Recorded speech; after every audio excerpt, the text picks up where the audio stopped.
para ser restaurados y reconciliados con Dios. Y lo hermoso es que Jesucristo no solo promete el perdón de nuestra culpa a través de su sacrificio, sino también promete una nueva naturaleza obediente a la ley a través de su Espíritu Santo en la vida del creyente.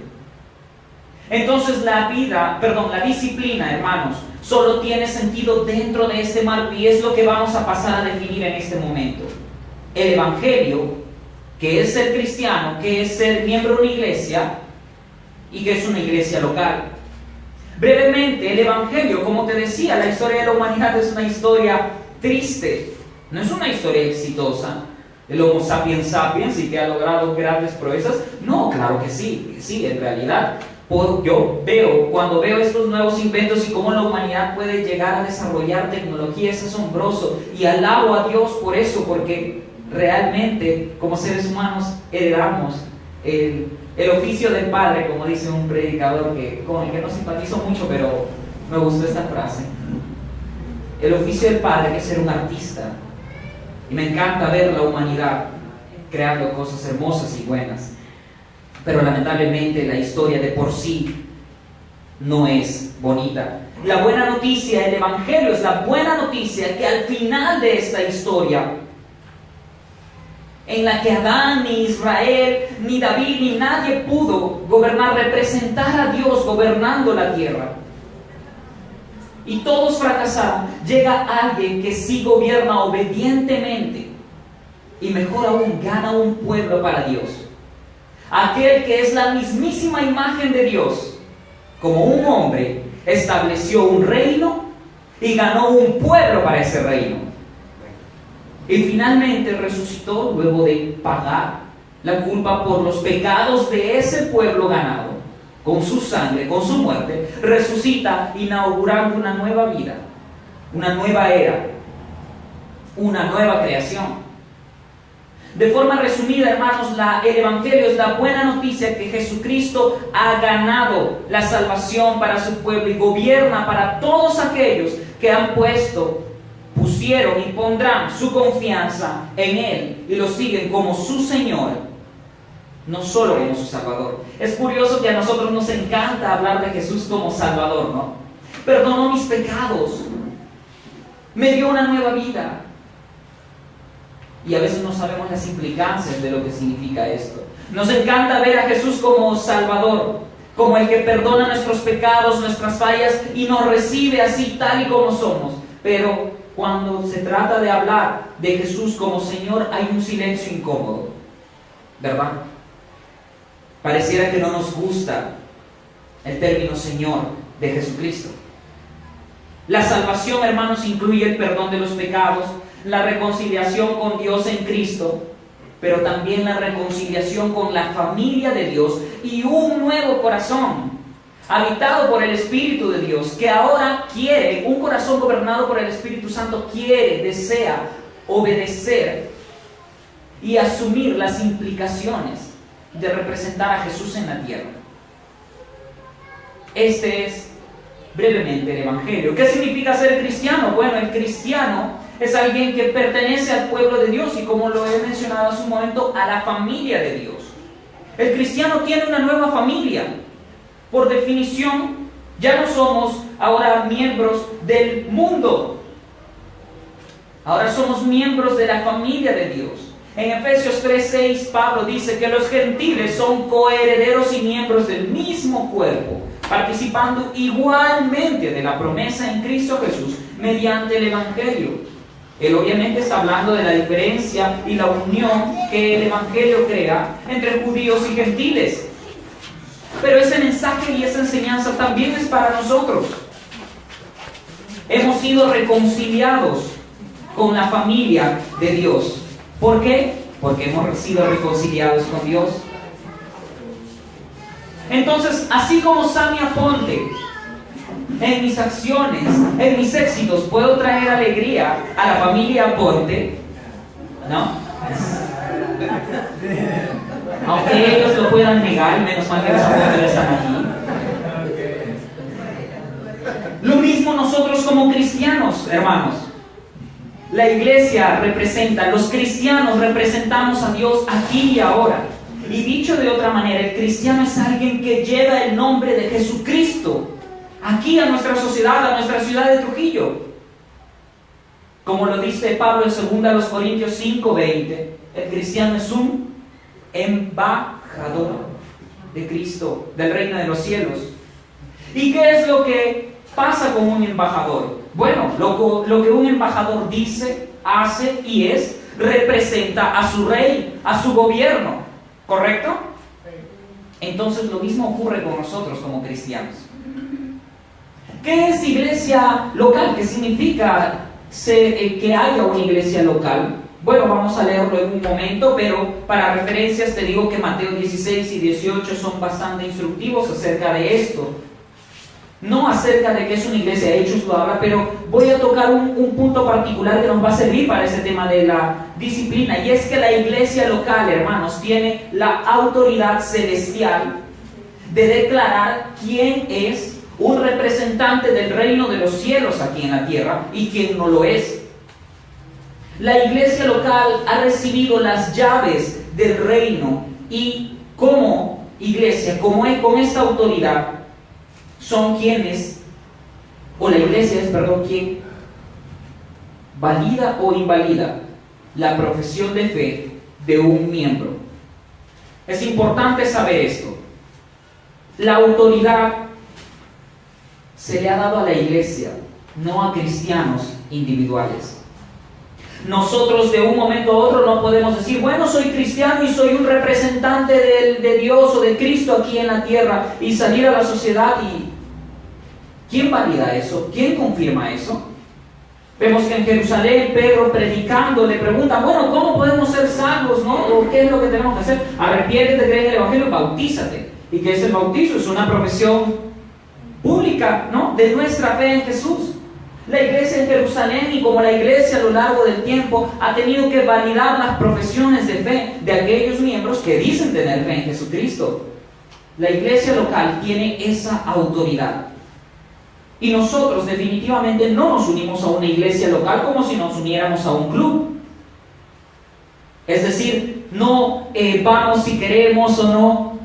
A un club podemos hacer eso, pero con una iglesia local hay un sentido de sometimiento. ¿La iglesia local aplicará perfectamente la disciplina o algunas decisiones? No. ¿Los líderes, los pastores tomarán siempre decisiones acertadas, sabias, perfectas? No.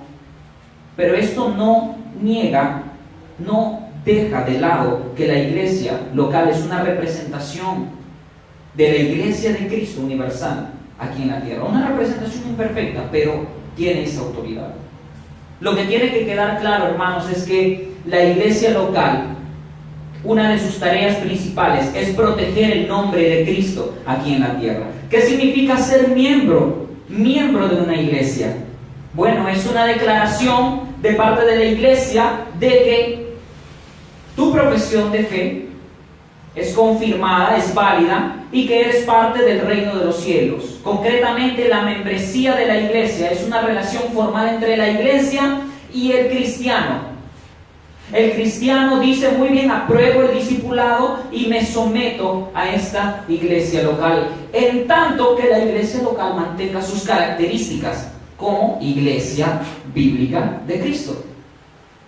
Entonces, para avanzar tenemos que ver aquí que para miembro hay 3 puntos que tenemos que tomar en cuenta. Uno, la iglesia como cuerpo de Cristo confirma la profesión de fe y el bautismo de un miembro. La iglesia promete supervisar el discipulado de ese miembro, y el miembro o esta persona indica que se va a someter formalmente al discipulado y a la autoridad de los líderes. Cuando uno escoge a Cristo, es inevitable, hermanos, escoger una iglesia local. Estas cosas no se pueden divorciar. Vamos a ver ahora qué es lo que la Escritura, tenemos que hablar con base bíblica acerca de la disciplina. Y hay 2 pasajes particulares que vamos a leer el día de hoy. Mateo capítulo 18 del verso 15 al 17. Yo ya lo tengo aquí en la Reina Valera. Para avanzar un poco en el tiempo lo voy a ir leyendo, pero por favor, de todos modos, encuéntralo. En la Reina Valera dice así: por tanto, lo repito, Mateo 18, del 15 al 17. Por tanto, si tu hermano peca contra ti, ve y repréndele estando tú y él solos. Si te oyere, has ganado a tu hermano.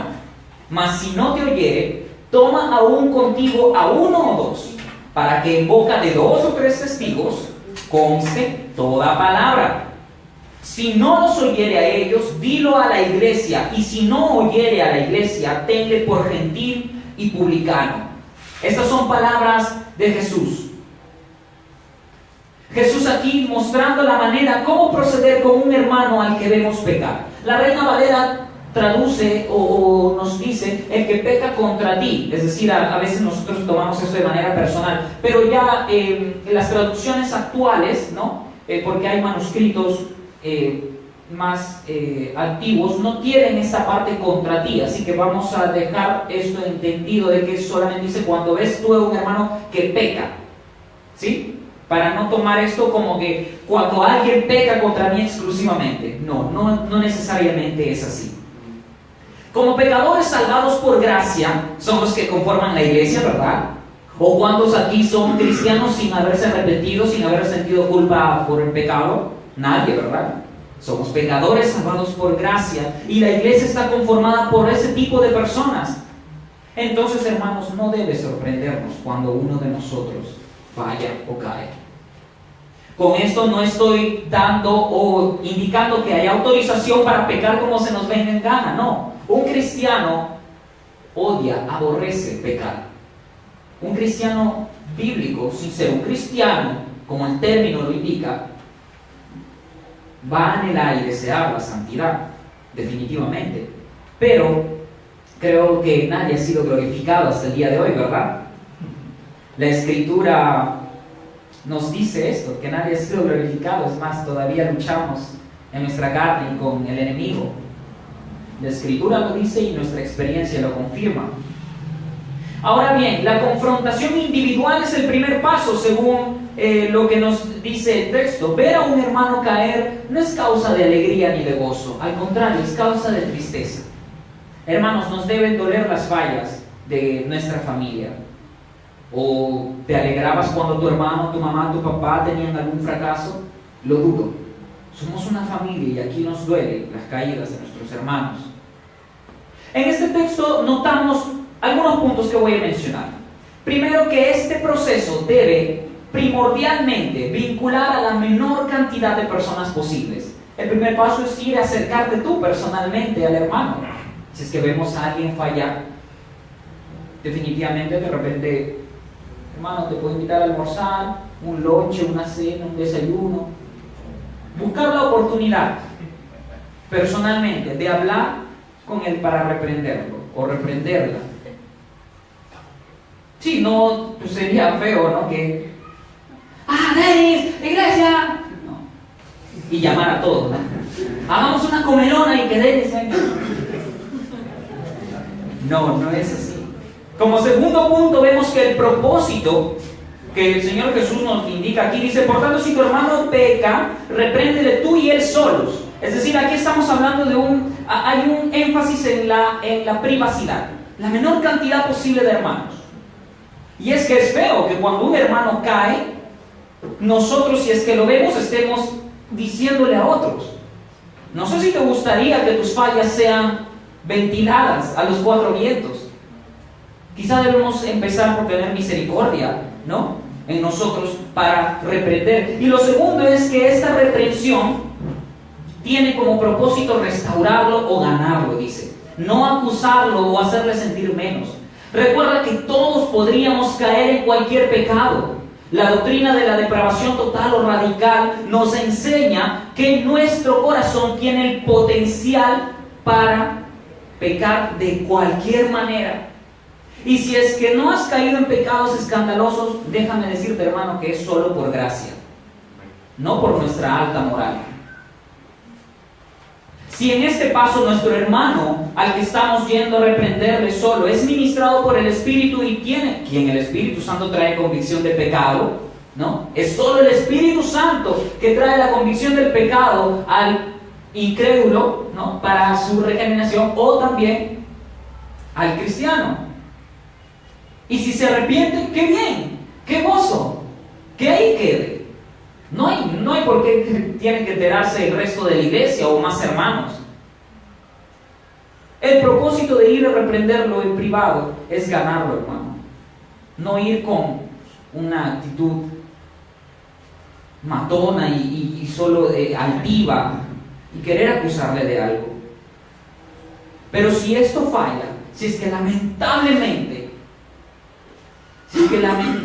con tristeza para nosotros, para como hermanos, vemos que un miembro todavía luego de esto persiste en su pecado, Jesús dice que vayamos con 2 o 3 hermanos más. Él está usando una parte o haciendo referencia a Deuteronomio 19:15, y era como la manera en el Antiguo Testamento la ley indicaba que se debían resolver los conflictos delictivos, ¿no?, que hayan testigos. Puede que por vergüenza a que otros hermanos estén enterando, o puede que al ver el amor y la compasión, este hermano que cae pueda arrepentirse. Es lo que buscamos. Al ir con más testigos no quiere decir que vamos a ir como decir, por si acaso, mira, estoy viniendo con 2, ya, te aviso, ya, ¿estás advertido? No. El propósito es simplemente que el hermano note que estamos interesándonos, que hay un interés, hay amor, hay preocupación. ¿Cómo nos gustaría ser reprendidos cuando caemos? La disciplina al principio duele, ¿verdad?, pero al final trae provecho.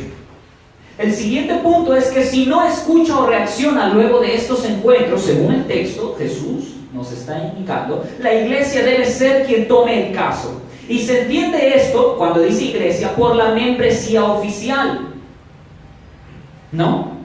El caso no va a ser tomado por visitantes, por inconversos o por ovejas que están en sus primeros días o primeros meses como cristianos. La iglesia ha recibido una autoridad, hermanos, que ningún cristiano individual tiene. Entonces, ni como cristiano individual, ni como recién convertido o incrédulo o visitante, peor aún, deben ser tomados estos casos. La iglesia, la membresía formal, es quien va a analizar la situación. Esta autoridad es la que va a llevar a decidir si es que el hermano es llevado al arrepentimiento o es claramente impenitente, es decir, que no tiene interés en arrepentirse. Nuevamente les digo, esto no es causa de gozo. Excomulgar a alguien de la iglesia significa no permitirle participar de la cena del Señor y no contarlo como miembro de la familia de Dios. Y esto no es nada bonito, ¿verdad?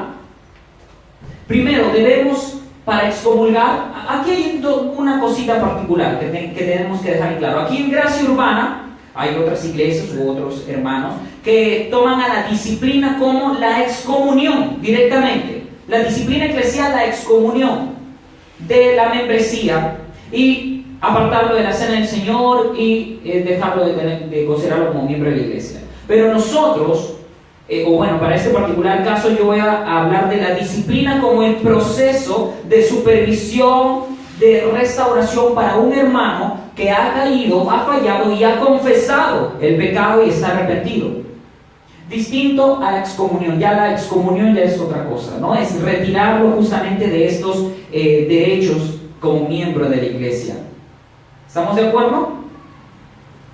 Y Jesús nos está diciendo que luego de estos puntos en los cuales podríamos disciplinar al hermano si confiesa su pecado, habría un proceso de disciplina, de supervisión, de administración, de discipulado. Pero si no hay esto, ya lamentablemente la excomunión toma lugar. Y la excomunión sucede justamente cuando hay una evidencia clara y visible de que no hay regeneración prácticamente en el miembro, que su profesión de fe no está alineada con su vida práctica.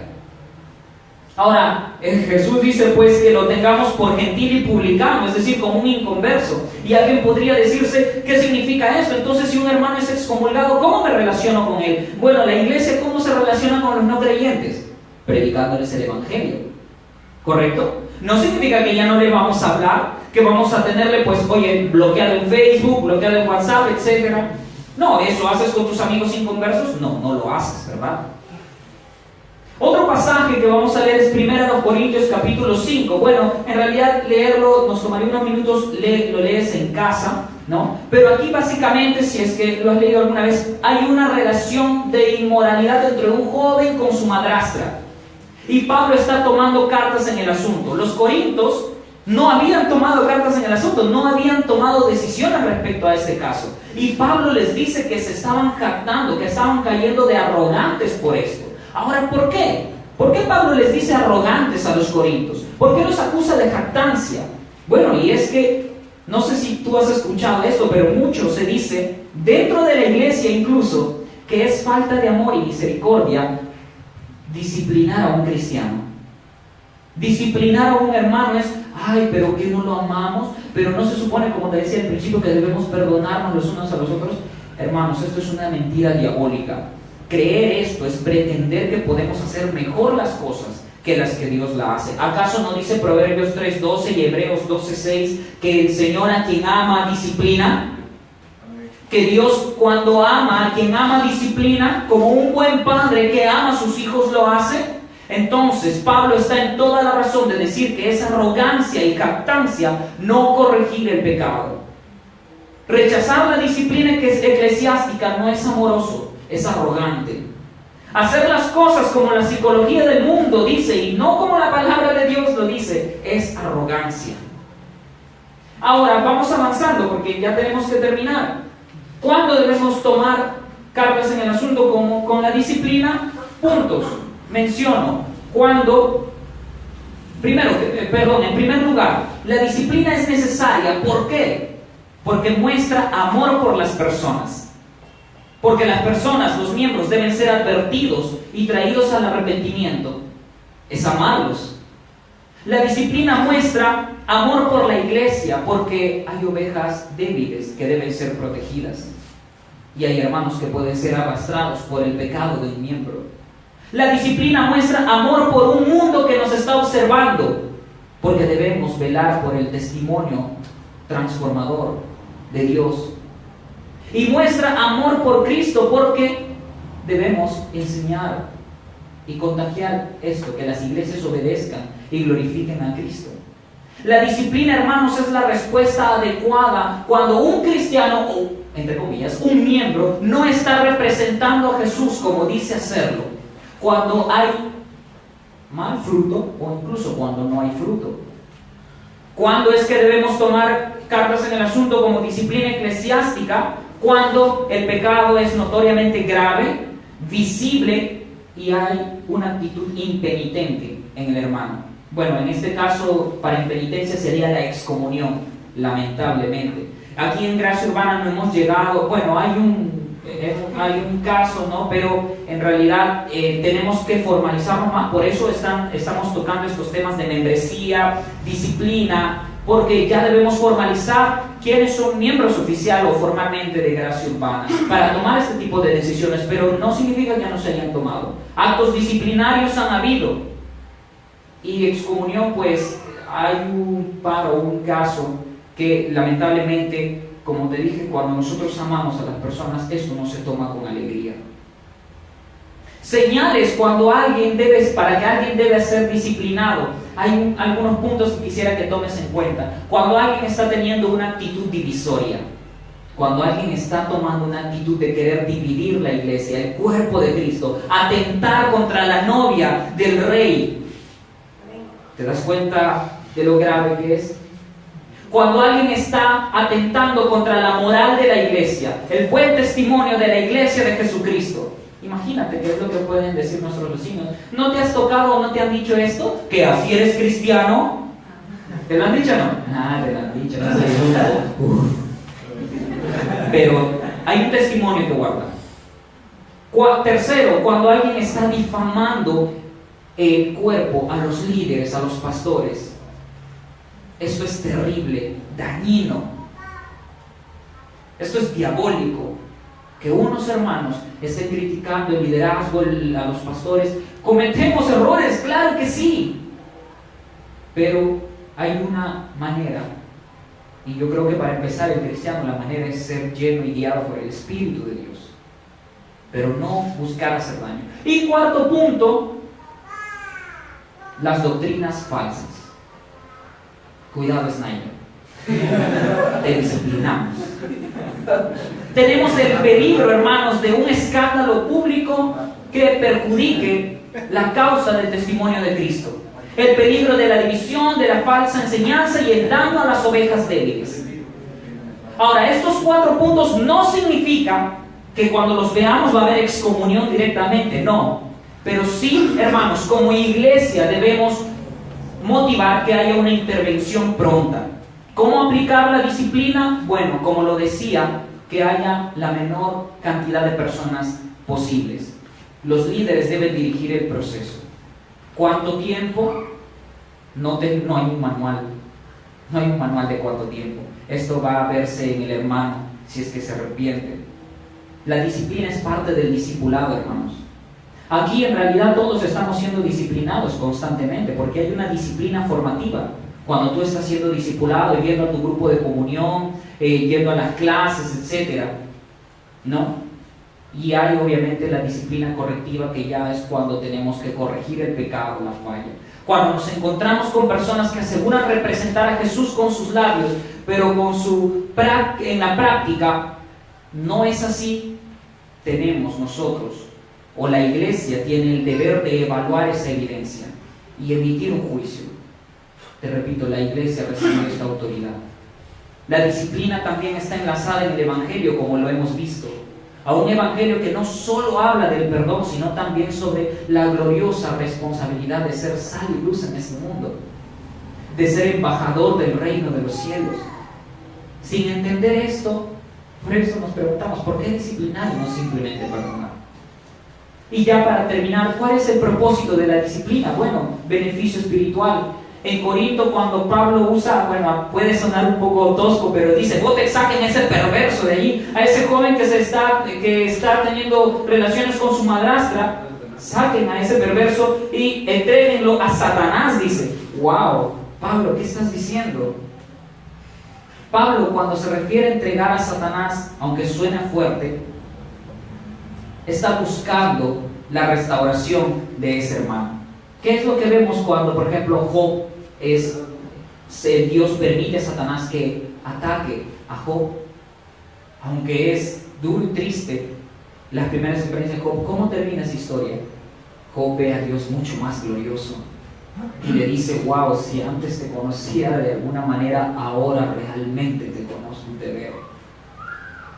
¿Qué es lo que provocaba en Pablo? Que los ataques de Satanás por medio del aguijón de la carne, que él decía, que él sea humilde y no se enaltezca.